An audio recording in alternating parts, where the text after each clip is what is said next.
अस्सलामुअलैकुम वरहमतुल्लाहि वबरकातुहू। Welcome back to my YouTube channel. कैसे हैं फ्रेंड्स? उम्मीद है कि आप सब लोग खैरियत से होंगे।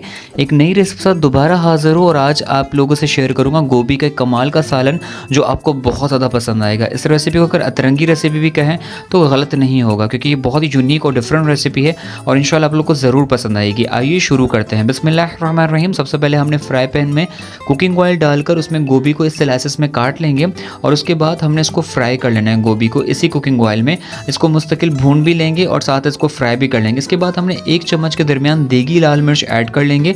उसका मकसद सिर्फ इतना होगा कि इसी गोभी के साथ इसको फ्राई करेंगे ताकि इसका फ्लेवर जो है बहुत इन्हेंस हो जाए। और ये अच्छी तरह से हमारी गोभी अच्छी फ्राई हो चुकी है इस स्टेज पर। अब हम इसको जो है छन्नी की मदद से साइड पर निकाल कर रख देंगे ताकि इसका जो दूसरा इंग्रेडिएंट है वो हम तैयार करेंगे। अगर आप मेरे चैनल पर न्यू हैं तो लाइक शेयर सब्सक्राइब ज़रूर कीजिएगा, बेल आइकन को प्रेस कीजिएगा और फ्रेंड्स एंड फैमिली से ज़रूर शेयर कीजिएगा।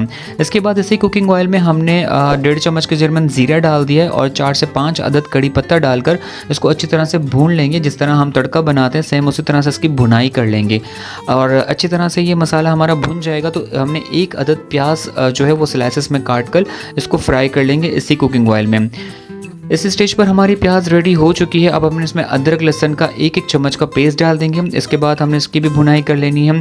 अच्छी तरह से सारी चीज़ें अच्छी तरह से भुन जाएं और मसाला हमारा रेडी हो जाए। इसके बाद हमारा एक ख़ास इंग्रेडिएंट है वो अब हम इसमें ऐड करेंगे।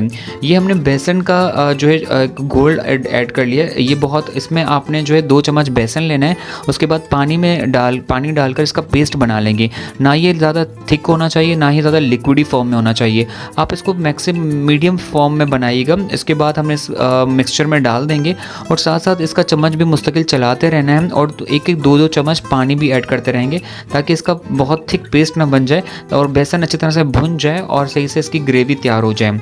अब इस स्टेज पर हमारा बेसन अच्छी तरह से कुक हो चुका है। अब इस स्टेज पर जो हमारी गोभी जो रेडी ऑलरेडी रखी थी वो अब हम इसमें ऐड कर लेंगे। अब इसमें अच्छी तरह से इसकी भुनाई कर लेंगे। मिक्स करने के बाद अब हम इसमें पाउडर मसाले ऐड कर लेंगे। पाउडर मसालों में सिंपल हैं जो आपके किचन में मौजूद हैं, जो हमारे हर घर के किचन में मौजूद होते हैं।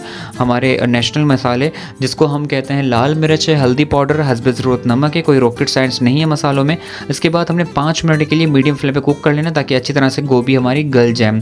अब ये देखिए माशाल्लाह कितना ज़बरदस्त सा टेस्ट आ चुका है और इसका लुक कितना ज़बरदस्त है। ये खाने में इतनी कमाल की रेसिपी है फ्रेंड्स। और इसका लास्ट में हम गरम मसाला ऐड कर लेंगे और हरी मिर्चें, हरा धनिया डालकर आप अपने फैमिली से शेयर कीजिए। ये रेसिपी बहुत ज़्यादा पसंद आएगी। उम्मीद है कि आपको ये रेसिपी अच्छी लगे तो लाइक शेयर सब्सक्राइब ज़रूर कीजिएगा। ज़िंदगी रही तो दोबारा मुलाकात होती है एक नेक्स्ट रेसिपी में। जब तक दीजिए इजाज़त, अपना बहुत सारा ख्याल रखिएगा। फ़ी अमानिल्लाह एंड अल्लाह निगहबान।